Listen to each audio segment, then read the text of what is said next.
Welcome to the Ideal Investor Show.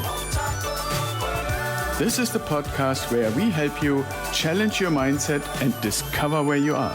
Tired of stories about other people's success? We can help you change your life, determine your time freedom point, and join us on the journey to financial success. Let's go. Hey and hello everybody. Welcome to another episode of the Ideal Investor Show, where we bring you great guests to talk about real estate and everything related to money and investing and how we ultimately create generational wealth. And today we have another great guest who gave me the pleasure of being on his podcast. And so today I invited him to come on ours. His name is Martynas from Upskill RE. Martynas, welcome to the show. Thank you, Axel. Very much appreciated. And yes, I did enjoy our conversation and the prior conversation that we had before we started recording.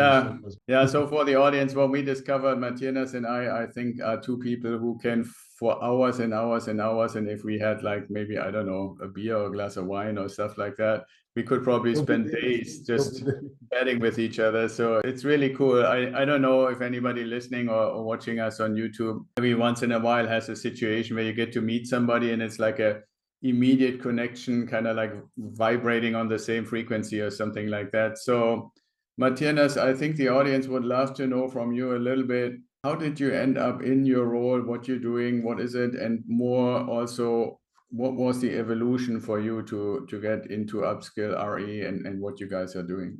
Thanks for asking, Axel. And again, I greatly appreciate you for being here on the show. As I mentioned, I'm trying to catch you up again with episodes that you have, because those are great episodes. I've been seeing 315th or 13th episode you just launched. So it's definitely a great podcast. And what you mentioned before, providing people that place, that platform where they can continue come in and learn about these different ways to grow their wealth, right? Because it is kind of important, right? Because eventually we're going to retire and we don't want to be one of those people. And obviously, sadly, it is taking place, and maybe I'll tell just a quick story and transition to my story as well. But me and my wife were at the store. That's before our daughter was born. We were buying a few groceries back in my country, and we're just waiting in line. This grandma was, counting euro cents, right? And really and she's looking at it, and I see, the sadness. It's sad to see that this person who lived the entire life now has to count pennies to buy bread and a few other items, right? And everybody's waiting in a queue, other people getting angry, you know how it is. Eventually she paid, and I said to my wife, I saw how you were looking. What do you thought about that situation? Oh, it's sad, she's old, and she should not supposed to be in the situation. I said, but do you want to know the reality of it? Which is not going to sound nice. What's the reality? Yeah. I said, that person made a lot of bad decisions, especially around their finances. And that's the reality. And, we like it, we don't like it, but that's what it is. And eventually all of us are going to retire. But again, my personal best quote that I like is the best math that we can learn is how to calculate our future cost of our current decisions. So those type of decisions that we're making right now, today, I'm not going to listen to Axel's podcast, or I'm just going to do whatever. And, that's going to bring us eventually to that point, right? And there's so many people who are making bad decisions, but again, so many people who are making those great decisions. So I really want to applaud you for that, for putting out content that helps people to make those great decisions. But again, coming back to my story, there is obviously a long and a short story. So maybe I'll go with the short because we just have so much time. But I've been involved in a lot of different things. I probably changed 20 different jobs, probably even more. It actually got to the point that employees used to start asking me, what is wrong with you? Literally to my face. Why are you changing so many jobs? That's before I even found business, before I even found self-development, found that, this different part of life actually exists. But what I was doing with this entire time, I was actually looking for that. But I didn't know what to hold on to. So I worked in offices, I worked warehouses, fast food, just anything that I possibly could do, right? And eventually, I remember this guy that was working in an office. He was working in a factory. I just spoke with a guy hi, just, very professional basis. We're just colleagues at work. But then one day the guy asked my number.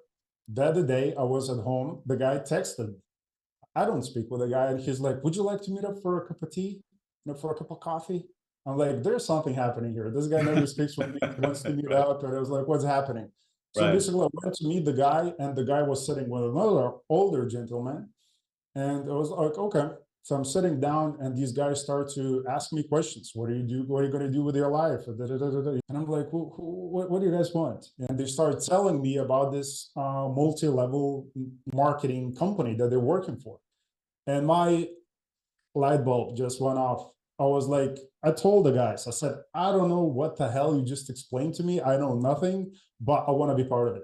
Because one thing that struck me the most is the positivity that these people had. Because when this guy, the older fellow, stood up and we were going to order coffee, the way the person was communicating with the person that was making coffee, he was calling her by her name, but just the effort and the honesty and the positivity, because I wasn't seeing that around in the places that I was at least hanging, right? So that positivity and the mindset, so that's what attracted me, because I thought, okay, there's something there. And obviously I became part of that company. I did that not to do the business, which obviously I did, but that helped me a lot in terms of my personal development, because that introduced me to all these great books that a lot of people on your show talk about, starting with Rich Dad, Poor Dad, Cash Flow Quadrant, and many other great books, Think and Grow Rich and so forth. So I read as much as I could. I went to seminars, but what I did, I pushed myself, be very, very uncomfortable. I'd get comfortable with being uncomfortable. What that means is meeting people, right? Cold calling, meeting people face to face, presenting the business plan, which before I was one of the shyest people that you could meet, right? So I had to kind of work on myself in that way to really redevelop, reshape myself, right? As most of us who have business, we have to do that. I remember I was sitting, and every time I did a meeting, I was internally analyzing what I did, what I could have done, better, what I did wrong. And every single time, kind of after the meeting, after the call, I'm analyzing myself, seeing how I can improve, right? That was a big part for me, the biggest part. I was having that aha moment. I was like, oh my God, some months ago, I was, there, and now I'm doing this. So it's like, what else I can do? It kind of becomes that aha moment, and it happens all the time, even if you have a business. You break through this another threshold, you break another wall, and it's like, oh my God, I can do this. So how about if I do this, right? And it's incremental growth. So after that, I just said, okay, let me try a bunch of things. So I go and I worked as a real estate agent. At the time, had no transport, no car, and I started calling these agencies. And this one guy, he's like, okay, let's meet up. I go to this office, tiny office, like it's the size of almost like this room. And there's only two of them, the owner and there's another real estate agent. So tiny company. But I came in, I said, look, I'm driven. I want to do this. I already had great experience with phone calls, dealing with people, meeting with people. So I said that those skills are transferable anywhere. So I came in and I started just closing the house. And the guy was just like, look, I don't know how you're doing this. You have no car. You never worked this before. This guy had a car, he worked this before, and he even had that many listings as you have. But again, those are the skills, the traits that every successful business person needs, right? So like communication is definitely number one, which is trickles down into everything. Phone calls, email conversations, LinkedIn conversations these days, social media, talking on a podcast. And obviously after that, it was just kind of accelerated to different things, because I'm 35 right now. But that probably from 20 to 30, it was like all of that testing, what I can do, what else I can do, just collecting experiences. So worked there. Then I worked in Aerospace and Defense sector for almost 2 years. So we did very interesting things there as well.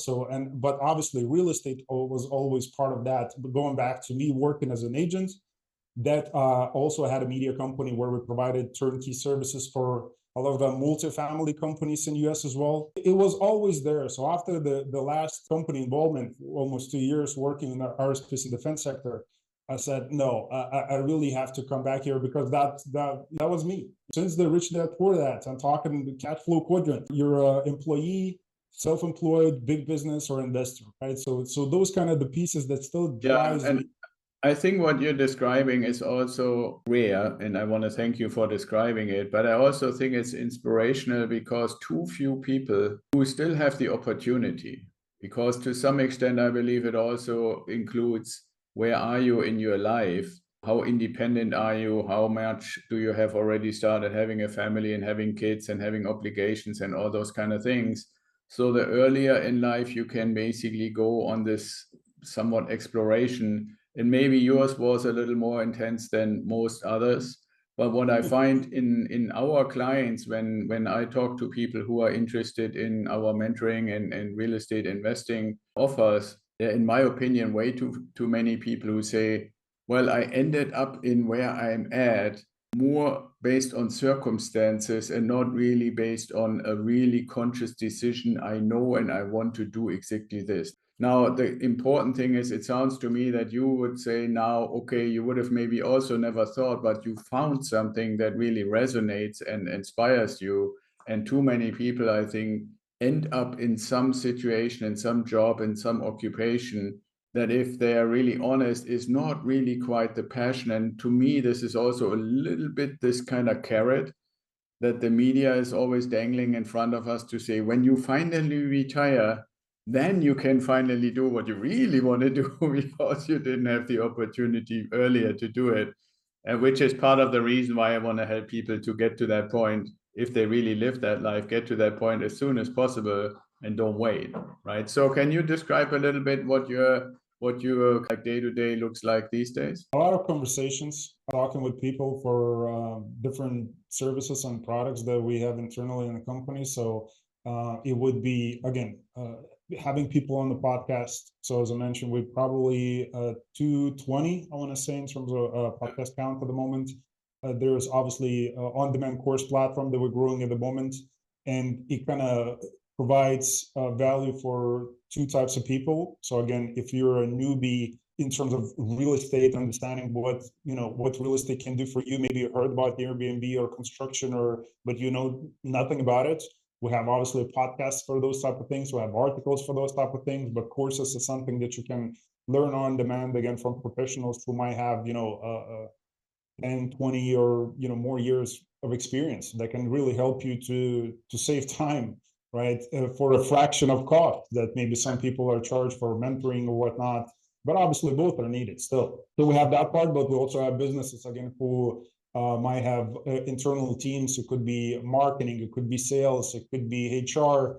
And again, those courses also supplementary for those types of businesses who are looking to scale and maybe kind of train, retrain, add something onto existing team in terms of new knowledge. So we have those types of courses that we're kind of adding as we speak. I think we're currently right now at, I want to say 150, around 200-ish, because the way the process works with our instructors, we actually, it's a very turnkey service. So we help, rather than uploading courses on our platform, we actually handle that from our side, which saves a lot of time because a lot of people have maybe 20, 30, 40 or more courses, right? So really save the time. We do the marketing and the promo for them.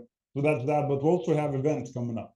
So we have a few events coming up in October, which, by the way, if you go to upskillery.com, you can find both events. There is an option to attend both of the events for free, unless you want to have on-demand access and access all the resources, the contact details of speakers and whatnot. So that becomes paid. But there is a place to attend live event for free, which we have AI and marketing events. And as I mentioned before, branding, it's still an issue for some companies. Some people, they're looking to scale, so they still don't know how. And now we have AI, these two big letters that people talk about, but have no clue what's happening because there's so many changes. So we really want to bring 110 people from different parts of the world and to really put them in one place so people can watch that live or on demand and really tap into from real estate side, right? If you have a boutique, maybe agency or construction company, or you're a multifamily syndicator, or do any sort of a real estate business, you can really learn some good things from some of the experts that we're going to bring in. Some of the experts that work with big brands like Zara, Lidl, and they kind of do back-end AI marketing stuff for those big brands. So it could be some influencers. I think you're doing a great service, and in that sense, the name Upskill is also really appropriate because anybody who is really interested to up their skills, and skill, I think if you really were to go and try to define it, means not just you can do something, but you also know how to do something. And for the how to do something, there is just no other way than learning, right? And so yeah. I always said I will for the rest of my life, and always been a lifelong learner. And most people who do that, it's not just exciting to discover new things, especially like you mentioned with AI. I mean, that's a whole new world that is opening up. And I'm actually slightly saddened that the media has, again, in their typical polarizing way, basically some relatively few say, well, that's a promising thing that we can all be excited about, but the majority is trying to use fear and scare us about it, right? And so you and your organization offering? Some of them is reality, by the way, because we did an event a couple months ago with that was more B2B, where we had some of the companies like LinkedIn, Pinterest, Prudential, Atlassian, Autodesk, Meta, like spoke virtually at this event, and we wanted to tap into their knowledge and see what they're working on in terms of marketing. And some of the people talked about Gen AI, just AI in general, maybe SEO, customer support, or what website design, you name it. We try to cover that, and that's already available on demand. But a lot of those people, even though they talk on LinkedIn and say how great AI is, but when we have the private conversations, some of them are really concerned what the future of their job is going to look like. Things are being automated. Talking about, Lidl, for example, back in my country, or I think there's a different shopping chain network as well, where they introduced these self-checkout services, right? How many places you go if you travel by public transport? There used to be a human. Now there is just a box on a wall. Right. So things are really changing, and a lot of people in the marketing space and in other places as well, where things can be automated by using AI, are fearful of their future careers. Yeah. Well, if I'm honest, I have to say sometimes I feel like, and I've been accused of this, so I know how it feels to be accused of it, that a lot of people aren't quite willing yet to really think as big as possible. Is AI going to be scary? Yeah. Is AI going to be potentially, at least initially, reducing labor? Yes. But I'm always encouraging anybody in the audience to say, be willing to think bigger and see the promise and the opportunity that could come out of it, because I wouldn't mind. I mean, I'm now a grandpa, like I have a little grandson who is not even a year old. I wouldn't mind a vision where he in his life never has to exchange time for money. Yeah, well, unless he does what he really loves, and he feels, but 99% of the people, yeah, of course. But there are people who really enjoy working at Burger King. There's those types of people, just because it's very difficult. Life is difficult but easy at the same time. But I understand what you're saying. Yeah, well, you said the important word. If I do something that I enjoy, just imagine you could take the whole money aspect out of it. Yeah. Right? If you just go there because you enjoy it, it doesn't matter what it is. And if you need food, you go to the thing that makes you food. If you want, a drink, you go to the thing that makes you a drink. If you want entertainment, you go to the play. But not having this kind of exchange means in the way all the time that separate those who are somehow getting more and those who are somehow getting less. I think that is a pretty intriguing vision to say, I want to do the things I enjoy to the benefit of myself and everybody else I might be helping with it, and leave the whole money thing on the side and don't even have it. You see, the problem with that, Axel, is that because the system, it's been around for such a long time. We have been in a place back in the day where there was a barter system, and we talked about that last time when you talk about that. Somebody's as great at SEO practices and they can do something from a website. Maybe we can exchange services. I can do coaching for them for free. So that system still works to some extent these days. But we actually used to do that way back in the day, right? There was no monetary exchange. That was the monetary exchange. And obviously we came up with gold coins and different forms of currencies. And now we have dollars that before used to be backed by gold. But obviously Nixon, thank you, he took off that of the gold standard, and now we have paper by paper, right? And people are not trying to, they're really starting to see through this system. And there's obviously going back to YouTube, all the videos are available. You mentioned when you talked about gold, silver, instantly into my mind popped up Mike Maloney, who was one of the rich dad, poor dad people. And I read his book, Gold and Silver, which people think the book talks about investing in gold and silver, which actually, it just talks about monetary system, how the system works, how the treasury works, how the Federal Reserves work. So it's a really good book for people who really want to see how the system works and what it favors. Really, encourage that for people to go and read or watch Mike Maloney videos. He has a great series on YouTube as well. But the system, the way it is created, because of educational system, where now it becomes a completely different story. We're just printing like this ideology that you have to go and find a profession, find the work, which now a lot of people are starting to open up to different,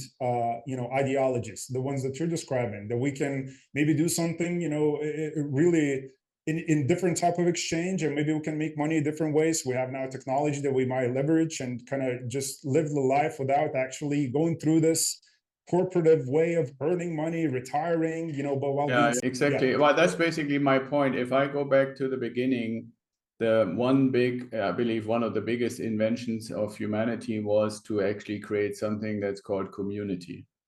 And within a community, everybody has their place, everybody applies themselves to the best of their ability in support of the community. Only when communities started to be engaged with other communities was there any need to barter or have money or all those kind of things. And that's what I meant when I mentioned the Star Trek thing, because they basically just said, what if the whole globe or the whole earth is basically one common community? Then we don't need all this stuff. Now, coming back to earth and on the ground, Martynas, if somebody wants to get in touch because they're interested in what you guys are doing or they're interested in the on-demand programs, how do they do that? Simply go to upskillery.com. You can find everything in one place. It's kind of a hub for all of that. Obviously, we have podcasts, we have courses, we have events coming up. A lot of it that we do is free, even starting with the courses. Courses start at free to high as you would like to go, and you can find us there. Yeah, that's very good, and thank you for sharing that. So one last thing I want to ask for, like maybe the last 2 minutes we have together, is you have done a lot in the real estate space. You have done events, you have interviewed people, you have your podcast and so forth. If you had to put something forward where you would say somebody who is early in their development, in their basically interest, but they are fundamentally interested in real estate, what would you say is the best path to get really into it and get a better understanding and maybe make it part of your life? I would definitely say go to somebody that's done it before.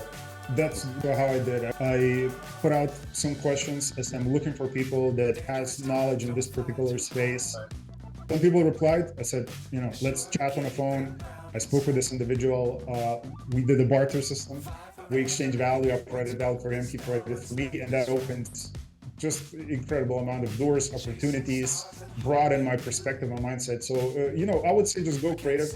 You mentioned, again, if you're listening, you're looking to tap into somebody like Axel, just to mention that again, you're also looking to do the barter system, right? So for me, that's what worked. I'm sure there's a bunch of other different strategies, but in my personal experience, it worked the best. Yeah, absolutely. And I think that is great advice. I would have said the same thing. Find somebody you resonate with and learn from them. And there might come a point where they taught you what they can tell you, and then you find the next person. But being on the hunt for people who can demonstrate that they have done what you are interested in doing is the best way. Thank you so much, Martynas, for sharing this.